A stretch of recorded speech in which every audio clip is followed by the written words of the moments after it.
Baik, kali ini kita akan membahas mulai dari pengertian statistika dan data. Yang pertama perlu kita ketahui adalah apa itu perbedaan statistik dan statistika. Di mana di sini adalah statistik itu adalah alat yang digunakan sebagai sarana untuk mengumpulkan, mengolah dan menyajikan suatu data. Nah, jadi di sini statistik ini merupakan alatnya. Kalau statistika ini adalah ilmu yang digunakan sebagai sarana untuk mengumpulkan, mengolah dan menyajikan data. Di sini serupa tapi tidak sama. Tapi yang satunya adalah alatnya, statistik. Yang statistika adalah ilmunya. Ini yang membedakan antara statistik dan statistika. Kalau kita lihat di luaran sana ya, kita browsing di internet dan kita menemukan informasi seperti ini ya. Inilah perbedaannya antara statistik dan statistika. Sekarang kita merujuk ke pengertian data. Data sendiri itu merupakan suatu informasi dari subjek atau objek yang diteliti. Nah, misalnya saja kita kan sering dengar itu istilah data.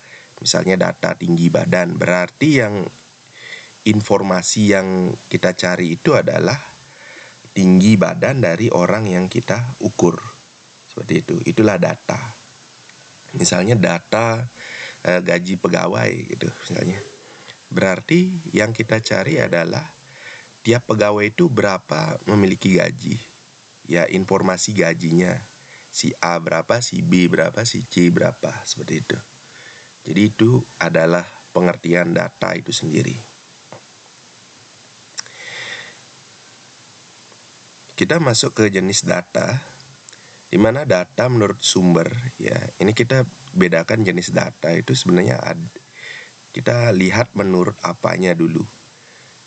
Nah, kalau data menurut sumbernya itu ada dua, yaitu data primer dan data sekunder. Data primer dapat kita definisikan sebagai data yang diambil oleh peneliti langsung.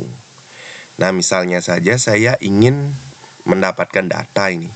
Saya ingin mendapatkan data nilai siswa kelas 12 atau kelas 10 itu misalnya.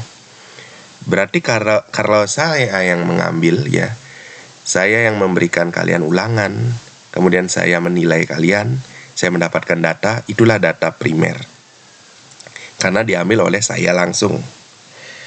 Beda halnya kalau data, misalnya data yang saya ambil itu diminta oleh teman saya, itu misalnya.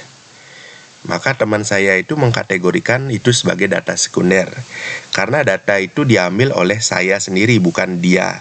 Bukan dia yang mengambil, tapi saya yang mengambil. Dia hanya mengambil dari yang sudah jadinya dari saya, seperti itu. Nah, kita lanjut ke jenis data yang lain ya. Nah, kalau kita lihat data menurut cara pengambilan ya, cara mengambil data itu sendiri, itu ada dua. Itu data diskrit dan data kontinu. Bedanya di mana? Kalau data diskrit, itu didapat dengan cara menghitung atau mencacah. Nah, itu kalau kita lihat di sini ya. Misalnya jumlah siswa kelas 10 kan dengan hitung ya, dihitung siswa kelas 10 itu ada berapa, data jumlah guru ada berapa kan dihitung, tidak kita mengukur. Kalau kontinu itu dapat dengan cara mengukur, misalnya data tinggi badan siswa, berat badan ya. Kalau tinggi badan kan tidak mungkin menghitung ya, 1, 2 seperti itu nggak bisa. Kita harus gunakan alat ukur, yaitu meteran atau mungkin pengaris kalau bisa ya. Kalau berat badan kita gunakan timbangan, seperti itu. Jadi di sini yang merupakan tinggi badan siswa ini harus menggunakan alat ukur yang lain, seperti itu. Jadi kalau mengukur itu data kontinu, kalau data diskrit itu dengan cara menghitung. Data menurut skala itu dibedakan menjadi 4 di sini ya. Ya, ini data nominal, ordinal, interval, dan rasio. Nah, untuk perbedaannya adalah sebagai berikut. Kalau data yang diberikan kepada objek, ya, ini data nominal, ini merupakan data yang diberikan kepada objek atau kategori, tapi dia tidak menggambarkan kedudukan objek. Ya, tidak ada kedudukannya ya, tidak ada peringkatnya di sini. Melainkan hanya bersifat mengelompokkan berdasarkan kelompok tertentu. Contoh lain adalah contohnya ini adalah data jenis kelamin. Kalau kita tahu jenis kelamin ada 2 aja ya, ya laki-laki ya perempuan. Ya, hanya sebagai pembeda saja. Misalnya ini ada 3 orang di sini. Jenis kelaminnya saya pakai seperti dengan angka 1 dan 2 ya. 2 1 2 ya. Si Andi itu 1. Nah, pertanyaannya, apakah otomatis yang 2 itu lebih tinggi dari 1 atau 1 lebih tinggi dari 2? Nah, jelas tidak. Nah, di sini kita lihat bahwa yang nomor 1 itu dan 2 ya ini hanya sebagai pembeda saja. Tidak mungkin laki-laki lebih tinggi dari perempuan atau perempuan lebih tinggi dari laki-laki, ya kan?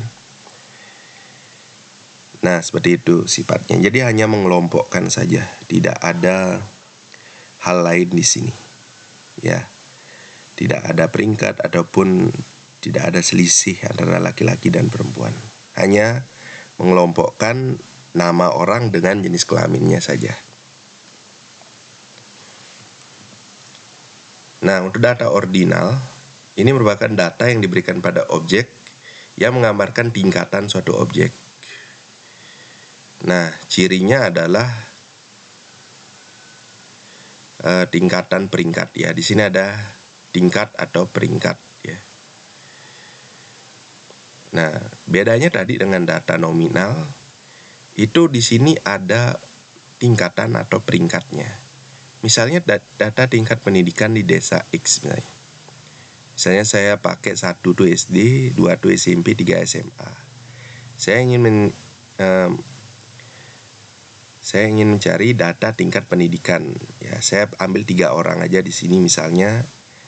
Ayu itu 1, Andi itu 3, Arma itu 2. Nah, ada SD, SMP, dan SMA. Secara gamblang kita bisa lihat ya, ini ada perbedaan tingkat pendidikan. Ya, ada perbedaan pendidikan di antara mereka bertiga. Dan kita juga bisa melihat tingkatan suatu objek ya, ada tingkatan di sini. Nah, artinya kita bisa melihat mana yang lebih tinggi, mana yang lebih rendah. Kalau yang tamatan SMA pasti lebih tinggi daripada yang tamatan SMP dari tingkat pendidikan, ya kan? Kalau yang 1 dengan 2 ya SD itu pasti lebih rendah daripada yang tamatan SMP. Ya, di sini kita lihat suatu tingkatan ya. Beda dengan data nominal yang hanya membedakan saja misalnya tadi laki-laki dan perempuan, tapi di sini tingkat pendidikannya dapat kita urutkan dari tingkat pendidikan yang lebih tinggi ke yang lebih rendah. Seperti itu.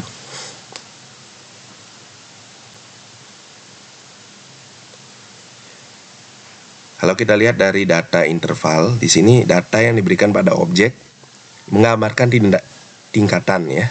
Ada tingkatan di sini.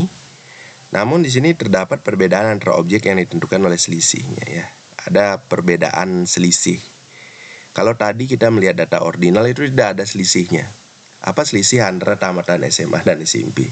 Tidak ada, tidak bisa kita lihat di sana. Tapi bisa kita lihat tingkatannya saja.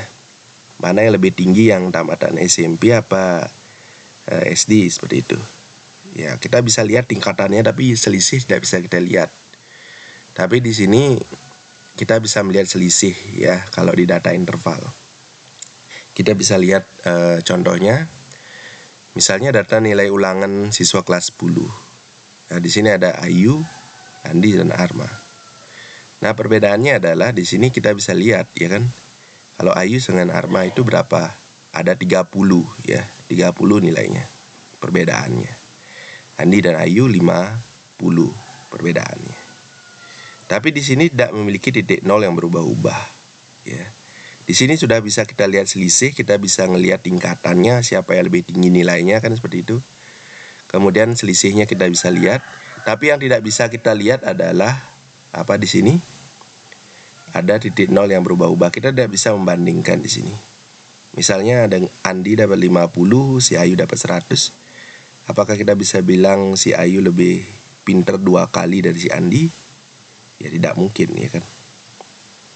Masa ada orang pinternya 2 kali dari orang lain? Tidak mungkin. Jadi kita bisa menentukan selisih, tapi kita tidak bisa membandingkan. Kalau ini data rasio, ya, ini menggambarkan tingkatan objek. Kita bisa lihat perbandingan selisih. Selisihnya dapat kita lihat dan kita dapat membandingkannya. Ya, bedanya dengan data interval kita dapat membandingkan, ya. Tapi di sini bisa kita bandingkan. Misalnya ini data gaji karyawan perusahaan, ya. Nah, kita bisa lihat di sana tingkatan siapa yang lebih tinggi, lebih rendah bisa kita lihat. Kemudian yang bisa kita lihat lagi apa? Yang bisa kita lihat lagi adalah selisihnya.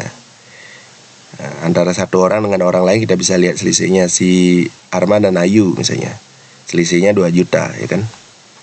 Misalnya Andi dengan Ayu misalnya, selisihnya 2.500.000. Kita dapat membandingkannya juga, ya. Misalnya di sini si Ayu 5 juta, Andinya 2.500.000. Kita bisa katakan kalau gajinya Ayu itu 2 kali gajinya si Andi, ya kan? Karena kita lihat saja di sana. Seperti itu dapatnya. Nah, jenis data. Nah, ini kalau saya rangkum, ya. Jenis data berdasarkan skalanya. Nah, itu ada 4, ya, di sini. Seperti ini perbedaannya. Jadi yang paling kompleks itu data rasio, paling kompleks. Baik, demikian dari saya. Selanjutnya kita akan lanjutkan dengan diskusi. Terima kasih.